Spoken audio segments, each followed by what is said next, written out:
여러분 안녕하십니까? 에디쌤 조성선입니다.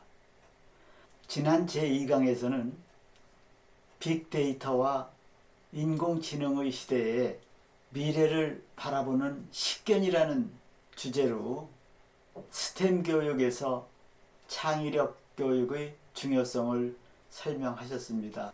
또한 남과 다른 나를 위해서 인성교육과 창의력 교육의 중요성을 말씀하셨습니다. 이번 시간 제3강에서는 4차 산업혁명과 인류 발달이라는 주제로 강연을 해주시겠습니다. 1차 전기기관 발명, 2차 전기의 발명, 3차 인터넷과 네트워크망, 4차 빅데이터와 인공지능, 이렇게 발전했다는 것을 설명하시면서 4차 산업혁명 시대에는 인간이 연구하고 만들어낸 로봇과 같은 인공지능을 어떻게 활용할 것인가, 이런 쪽에 초점을 맞춰서 강의를 해 주실 겁니다. 그럼 강 박사님의 제3강 내용을 들어보시겠습니다. 자, 4차 산업혁명은 1784년도 전기기관의 발명입니다. 전기기관의 발명. 자, 근데 그러니까 이게 전부 발명의 역사. 산업혁명이라는 건 인류 발달은 바로 발명의 역사의 발명. 어떤 발명을 했는가가 인류의 역사를 뒤집어 놓던 거예요, 이게. 그거를 크게 말해서 4개의 큰 4대 발명으로 구분을 하고 있다. 이렇게 보시면 돼.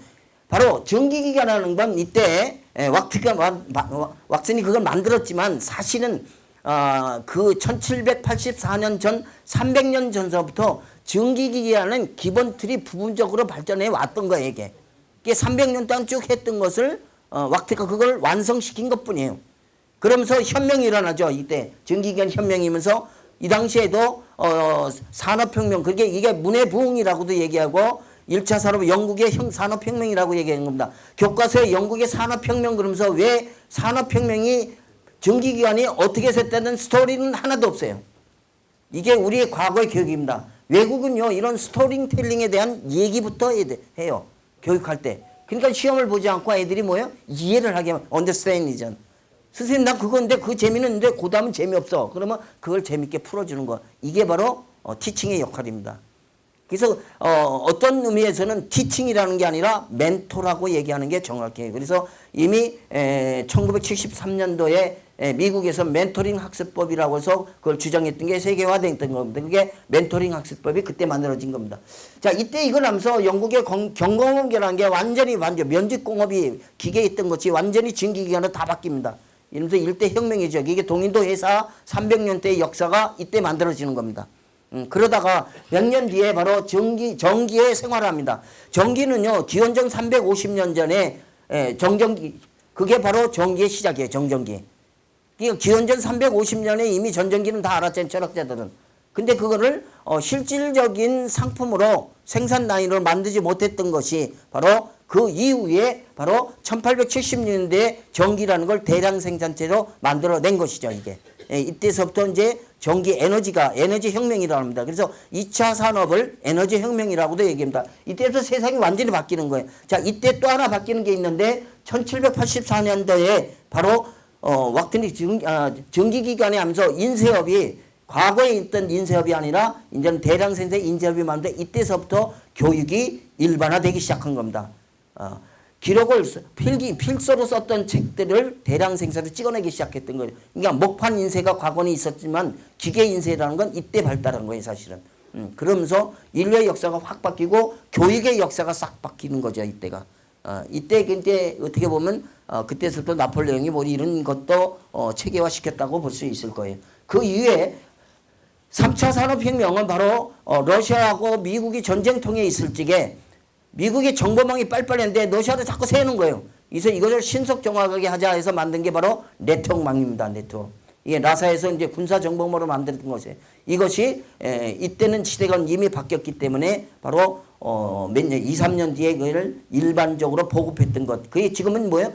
이때서부터 정보화 시대라고 얘기합니다. 인터넷을 통해서 모든 정보가 혁신적으로 변화되기 시작합니다. 이때 이후서부터 이제 빅데이터라는 게 만들어진 것이 최근에 와서 바로 인공지능 AI가 만들어진 거. 그래서 앞으로는 이런 AI에 의해서 모든 것이 움직여져 갈 겁니다. 그러니까 요때까지는 그러니까 1969년도 그러니까 1970년도까지는 사람 중심 교육이 있어요, 사실은.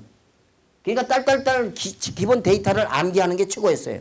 근데 이 이후 인터넷이 생활화되는 1970년대 이후서부터는 암기할 필요가 없어요. 핸드폰을 찾으면 돼요. 메모리, 암기를 메모리라고 그러죠. 메모리는 기계가 제 기계가. 얘들은 한번 들어가면 입력되면 파괴되기까지 정보가 살아남죠. 우리는 잊어버리잖아요. 그 왜 망각하는 거를 외우라고 시키냐.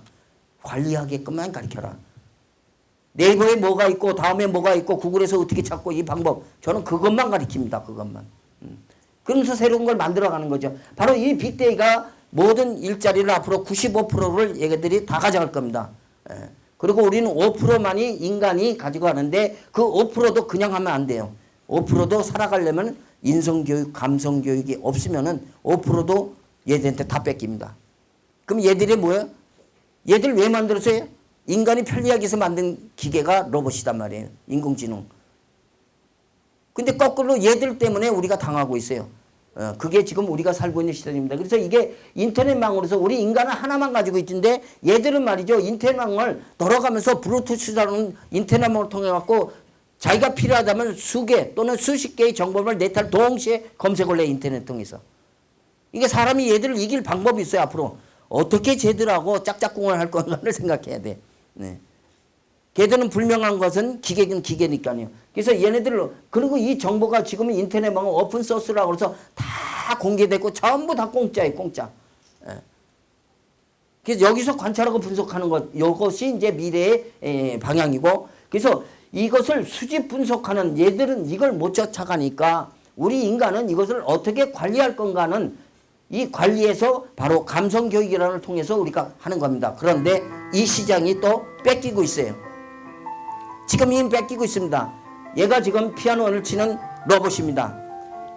과거의 피아노는 입력된 프로그램에서 음악만 나왔는데 사람처럼 똑같이 손가락을 버리고 강약, 중강약을 내고 건너뛰어가면서 사람하고 똑같이 피아니스트 여기다 옷만 입혀놓으면 사람이죠.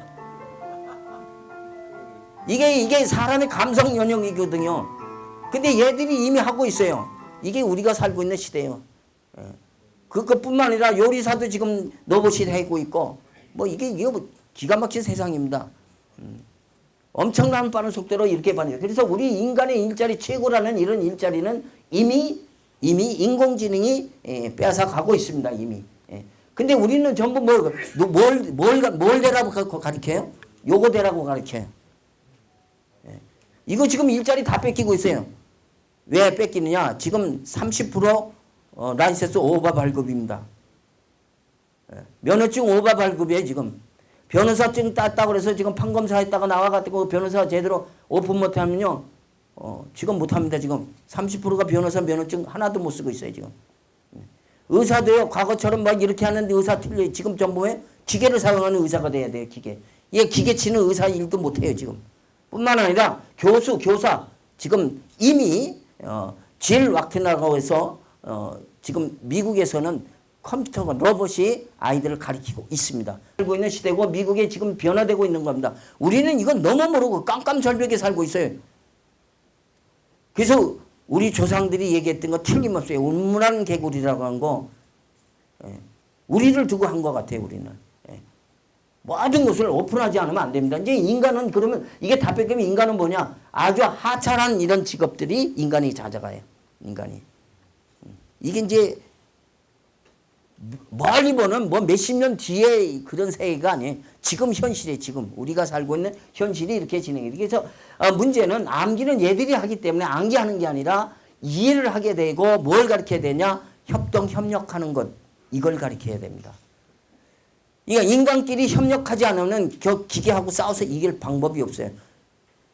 근데 문제는 쟤네들은요, 먹지도 않고 자지 않고 계속 일하는데 에너지 공급은 자동으로 합니다. 예.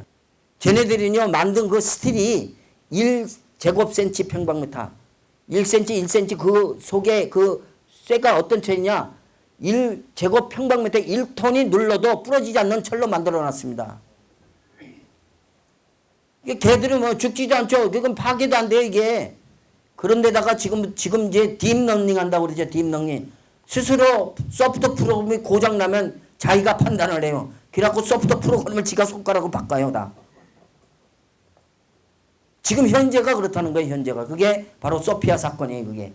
이제 얘들하고 어떻게 할 건가? 바로 이런 차원에서 이제 스팀 메이커 교육이라는 것이 활성화되고 있는 겁니다. 그리고 그걸 어떻게 메이커, 바로 이게 발명 교육이거든요. 그러니까 만드는 교육이 아니에요. 이제는 만드는 교육, 조작 교육이 아니라는 거죠. 발명. 단순 놀이가 아니에요. 그리고 전부 이게 게임으로 돼 있거든요. 다 게임인데 놀이가 아니에요. 단순 놀이가 아니라 사고력을 키워주는 놀이라는 거죠. 사고력. 어떻게 생각하느냐 사고력. 이게 사고력 놀이에요. 사고 놀이.